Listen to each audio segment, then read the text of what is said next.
yeah, no, the athletes, it doesn't stop for us. So baseball players are doing in-house, like in their apartment workouts.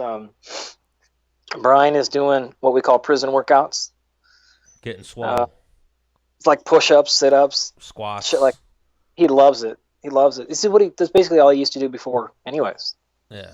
So like he fought Max and he fought world championship fights doing nothing but push-ups and sit-ups and just ridiculous prison workouts, as he calls them. So he's back to doing that, but he loves it for a couple weeks. And he'll get back on the strength training program as soon as we can get back in the gym. That's one of my favorite things about Brian Ortega. A lot of like casuals and people, they think because the way he looks, he's like clean cut. I'm like, nah, I'm pretty sure he's a fucking gangster. Like he's from the hood. Oh, word? You guys have no idea. Yeah. No, he's That from guy the is hood. as real as it gets like that. But he looks, his appearance, it's like, oh, this guy's got blue eyes, nice wavy hair. Like he's a hipster. No, he's a fucking gangster. Brian Ortega's I a didn't know gangster. that about Yeah. him.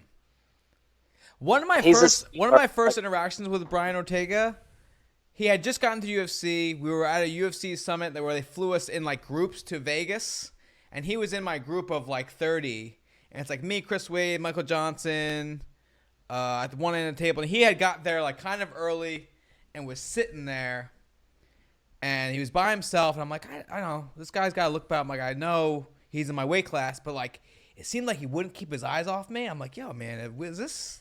Stop looking. Like, he just seemed like every time I looked in his direction, he was looking at me. At the time, I think I was like 6 in the. Ooh, Uh-huh. I think I was up there. Yeah, Sizing you I up. knew he was sizing me up. I'm like, yo, you don't want this smoke, dog. Like, you did, like, start looking at these other dudes, because you ain't here yet. Yeah. Now he's fought for the title, fight for the title probably again before he's done. Well, now that we got retired Menace, he's peaceful with everybody. Yeah. No, he's a great guy. He really is super, super generous, really big heart. But man, he So him smacking that Korean dude makes sense. Yeah. dude. So I saw him like 2 weeks ago or something, right? And he came into the gym, and this was like the Monday after all that stuff went down, and he just put his head down. And he's like, "I'm sorry, man." I'm like, because he knew. He was like a 12-year-old. Like when your 9-year-old walks in the room, you're like, "What did?" And he's just like, I didn't even have to say anything. He's just like, "I gotta stop getting in trouble." But I knew, like when he said that a month before or whatever, he's like, "If I see this dude, I'm slapping him." I was like, "Dude, do not, Brian." Like, because people say that, you know. Right. But I'm like, you guys understand where this guy's from. Like, if he says he's gonna slap you on site, he's gonna slap you on site. It doesn't matter. Like, put the fucking like all cops there. Like, it doesn't matter. He's gonna slap you. Like, it's where he's from. Like, honor and your word. This stuff is really, really big deal. And so we're like, just do not do this. And he's like, if I see the dude, I'm slapping him. And we're like, oh, fantastic. Sure enough. Like, and there's more to the story I can tell you guys. Because I saw some articles on it. And I was just there's a lot more to the story that people don't really know. There's a lot more. It's really funny, but I mean, he knows. Like, he's like, man, I gotta stop doing that. But he's made a lot of improvements on that side of his life. He's made a lot, but he does like a huge charity, right? He does a lot, but he's young. How old is he? He hasn't been able. 20, late 20s. Okay. Something like that.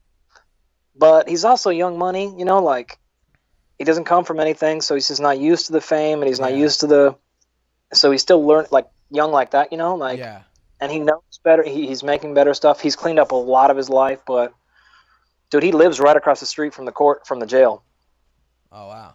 And I was like, why do you live right here? And he's like, because I want to be as close to the cops as I possibly can.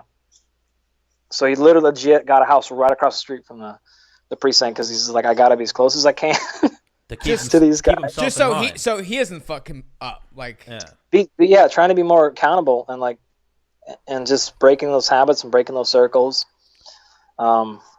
And staying busy and things like that. Like, I gave him a ton of training to do right now, because I'm like, you know, idle mind is a devil's workshop kind of stuff. Yeah. Make bad decisions, you know, like get you super tired and keep you real busy. The fact that he's in LA, man. I mean, you guys know this because you're in New York a little, Den, but like imagine if you were in the city too, and you have the stuff he has, but the access. I mean, people every day, major celebrities are like, "Yo, bro, come up and do this. Come to this party. Come to this," and he's just like, "Nope, nope, nope," and I'm like, "Good," and just like big stuff, and he's like, "I got to do this because, such and such wants me to come up to this party, whatever, and Modelo wants me to do it or whatever." And in camp, we have to just be like, nope. So he's getting a lot better. In camp, I'd be awesome being no. Outside of camp, I'm like, let's fucking go. Yeah. And it's hard, man. So he's getting better, but he's fun, man. He's super fun to work with. All you guys are special and different, and he's a different kind of different. But I told him this like straight up. I said, like, this is after he fought Max, and I was like, man, you fought for a world title. You're 14-1, and you're one of the least athletic fighters I've ever worked with. Really? Like, physically. Dude, if we get you even remotely athletic, you're going to be fucking unstoppable. It's not that he's not athletic. He's not trained in those areas at all. You know what I mean? Like, his speed, his strength, like, all that stuff is really, really low. And he's like, okay, and now we've been training it. He's got probably amazing, like, static strength. Because I've seen him grab some dude's fucking neck. In the third round, yeah. He's got special strength. Like, if you put him in a weight room, you'd be like, wow. Yeah. What the hell? But when he grabs your neck, you're just like, they're like, I thought I was going to die. My head is going to explode. I never felt anything like that. And I've seen him do things in training, man, in sparring, where you're like, how did you even do that? Yeah. He's, I'll put it this way. The way I describe Brian is, he's playing a different game than everybody else is. Like, when he's fighting, he's playing a way different game. And he has one special skill, fighting-wise, that I've only seen in a few people. And it's his vision. Like, he sees... fighting is so natural because he's been in so many fights to him, but it's just so natural. I mean, kind of like you had, where you're just like, some people just don't care about getting punched. No one likes to get punched. Right. But it just doesn't really affect them too much. Right. And he has that where, like, he can see punches and stuff, and he's fine just slipping the punch and moving. The problem is, at this point in his career, he just didn't have the offensive skill set to do much back. But his vision with what he sees and was able to move, and his what's